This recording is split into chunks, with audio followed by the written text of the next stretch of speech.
Penyerapan dana pemerintah oleh Himpunan Bank milik negara Himbara hingga 22 Oktober 2025 mencapai Rp167,6 triliun atau setara 84%. Capaian ini melonjak sekitar 48% dibandingkan posisi 9 Oktober 2025 yang baru Rp113 triliun atau 56% dari total dana yen ditempatkan. Secara rinci, PT Bank Mandiri Persero Tbk dan PT Bank Rakyat Indonesia, Persero Tbk telah menyalurkan seluruh dana penempatan pemerintah, masing-masing sebesar Rp55 triliun. Sementara itu, PT Bank Tabungan Negara Persero Tbk tercatat memiliki tingkat penyaluran terendah, yakni sekitar 41% dari total dana yang diterima.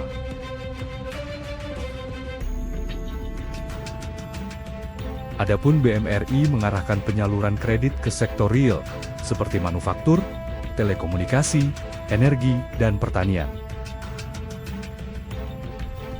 Di sisi lain, BBRI menyalurkan 51% dana likuiditas ke segmen mikro, sedangkan PT Bank Syariah Indonesia Tbk memfokuskan penyaluran pada pembiayaan konsumen. Melihat tingginya tingkat penyerapan, Direktur Jenderal di Kementerian Keuangan, Febrio Kacaribu, mengungkapkan adanya permintaan tambahan dana penempatan dari sejumlah bank yang telah menyalurkan penuh tahap pertama. Kementerian Keuangan sebelumnya memperkirakan pertumbuhan kredit perbankan nasional dapat meningkat ke level 10% secara tahunan pada akhir 2025, dibandingkan 7,56% sebelum adanya injeksi likuiditas. Proyeksi ini sejalan dengan revisi target pertumbuhan kredit Bank Indonesia yang berada di kisaran 8 hingga 11% year-on-year.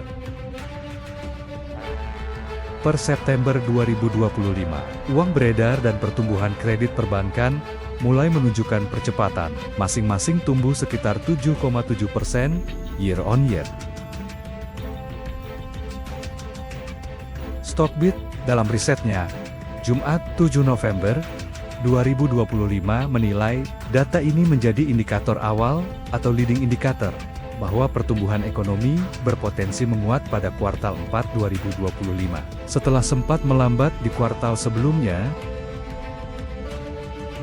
bagi sektor perbankan, penyerapan dana pemerintah juga memperbaiki likuiditas dan menurunkan biaya dana atau cost of funds sejak September 2025.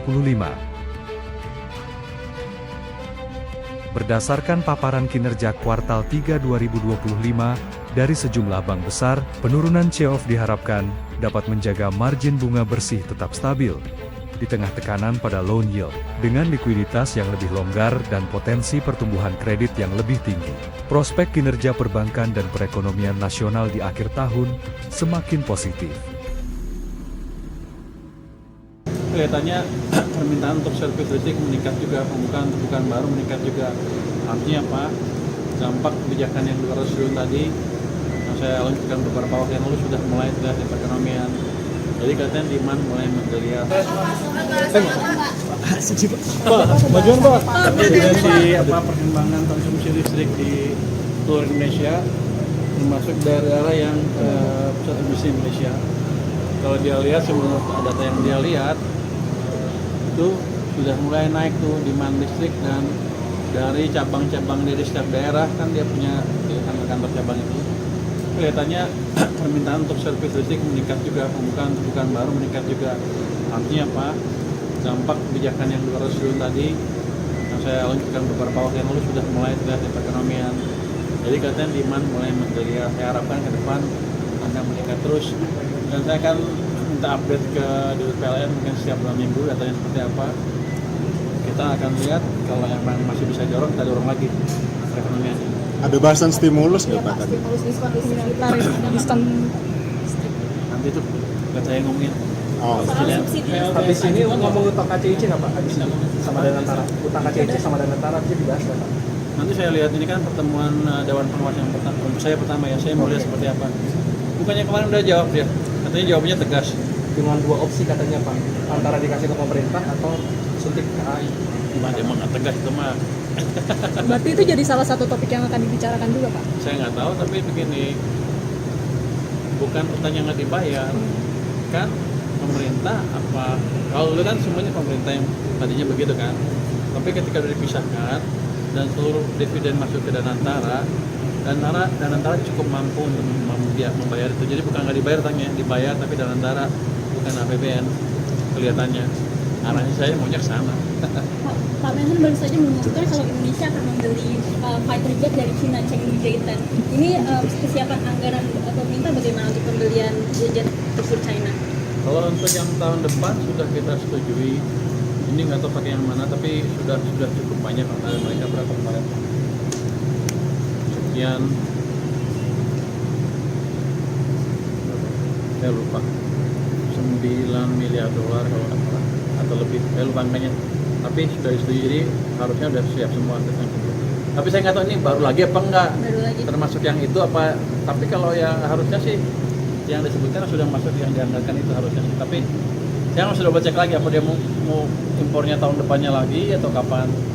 Tapi yang dia minta selama ini sudah kita penuhi. Pak Purbaya, tanggapannya dong soal Komisi 11 yang meminta Pak Purbaya tidak mengomentari kementerian-kementerian lain. Ini kan juga salah satu tugas Pak Purbaya juga kan menyoroti. Saya nggak komentari kementerian yang lain, sebodoh amat. Tapi gini, saya berkepentingan anggaran saya terserap. Kalau nggak serap, saya ambil uangnya. Itu aja. Saya nggak komentari kerja mereka. Pak, tanggapan ini Pak. Enggak. Itu kan siapa juga ada yang ini kan, ada yang lebih kan anggarannya. Ada yang kepake ya saya ambil aja. Atau bisa dibelanjai, kalau belanja ke tempat lain mungkin ya. Tapi kan ada belanja-belanja yang nggak harus berpikir parlemen. Atau saya pakai untuk ngurangin utang saya. Atau ngurangin issuance. Saya nggak tahu harusnya sih enggak. Pak Purbaya, Kalau saya ngurangin utang, kalau nggak perlu, kenapa? Nggak harus sesuai dengan ini. Pak Purbaya, Anggarannya di depan. Kalau nggak butuh ya. Saya mencegah inefisiensi budget. Yang tadi memberikan tambahan yang tentang uang yang akan dipakai itu aja. Jadi ambil tuh nggak langsung diambil dari sana kan sebagian lagi saya. Artinya mungkin nggak diteruskan tentangnya atau skema pembiayaan. Nah, saya belum lihat next rasionya kan kita kan 10-an kemarin kan. Ini kan stimulus baru berubah, kita kan baru 1 bulan. Mungkin bulan terakhir baru kelihatan penuh bulan keempat, cuma 1/4 dari full 1 tahun. Pak Purbaya, Misalnya naik pun sedikit naik. Pak, kalau Pak Purbaya saya pikir akan lebih tinggi, minimal 0,5% dari tahun ini. Tax ratio minimal ya. Pak, kalau untuk saya efisiensi yang lain-lain harusnya lebih tinggi lagi. Kita ngejar ke arah. Pak, kalau untuk 1 tahun Pak Prabowo ini kira-kira apa yang baik dan apa yang harus dipertahankan dan apa yang harus diperbaiki?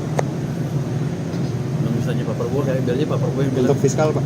Untuk fiskal yang baik ya kita masih jaga kebijakan fiskal masih prudent 3,3% ke PDB defisitnya, rasio utangnya masih jauh di bawah 60%, masih di bawah 40%.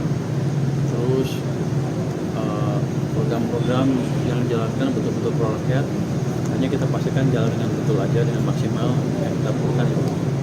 Terus yang kelemahannya mungkin ya tadi sebelumnya tadi ada bukan terlalu banyak konsentrasi dan memperlambat ekonomi yang sekarang sudah berbaik, jadi harusnya ke depan akan lebih bagus lagi.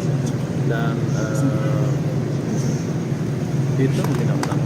Pak Purbaya, Untuk yang 8% Pak, kayak ini kan salah satu janji kampanye tumbuhan 8% itu ke arah ke sana gimana gitu? Kan nggak mungkin tahun depan kan, nggak mungkin dalam waktu setahun. Saya pikir sih pelan-pelan kan kita akan bergerak makin cepat kan. Kemarin kan terjebak di 5%. Kita coba akhir bulan bisa nggak di atas 5,5. Di tahun depan kita coba dorong ke 6% atau mereka atau lebih 6 lebih sedikit. Tahun depannya lagi dengan perbaikan iklim investasi dan lain-lain harusnya bisa lebih cepat lagi. Mungkin Pak 2 Purbaya, tahun ke depan bisa antara 6 sampai 6%. Tahun berikutnya lagi baru kita kebut. Pak kemarin Pak Purbaya, Pak kemarin kan Caimin bilang ada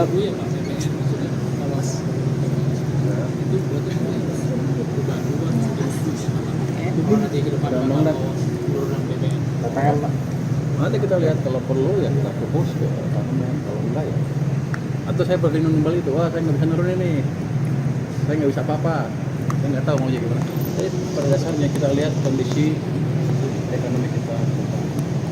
Kan saya lapor Pak Purbaya, nomornya ini nih 08 22404 066600. Ini buat publik Pak. Ini buat publik yang punya keluhan terhadap masalah pajak atau pegawai pajak atau pegawai cukai yang ngaco, yang menurut mereka ngaco, atau masalah pajak apapun dan bea cukai, ke nomor ini nanti staff saya sudah ada yang standby di sana. Tapi nggak langsung jawab ya. Kita kumpulin dulu, nanti tiap berapa hari kita sort mana yang kita bisa tindak lanjuti. Ini udah langsung aktif Pak, aktif. Sudah aktif hari ini, sudah aktif hari ini, kata dia. Tapi paling enggak WhatsApp-nya udah hidup, jadi bisa masuk sana, kirim aja semuanya ke sana. Pasti dibalas ya Pak? Pasti. Bukan pasti dibalas. Ditindaklanjuti. Bukan kan kita desain sistem yang langsung jawab ya. Tapi belum tindak lanjut ya.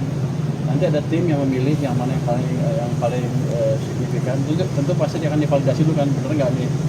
Atau cuma nyapin saya aja, komplain sana komplain atau nggak ada. Kita akan validasi dulu, begitu divalidasi oke, kita akan follow up. Jadi harusnya semaksimal mungkin kita follow up sampai nggak ada lagi yang ngeluh.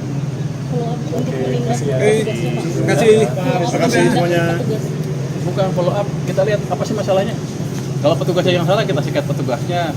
Kalau yang lapor yang salah, kita hajar yang lapornya. Tapi kan bisa juga yang laporin orang lain kan. Kita follow up sesuai dengan masukan yang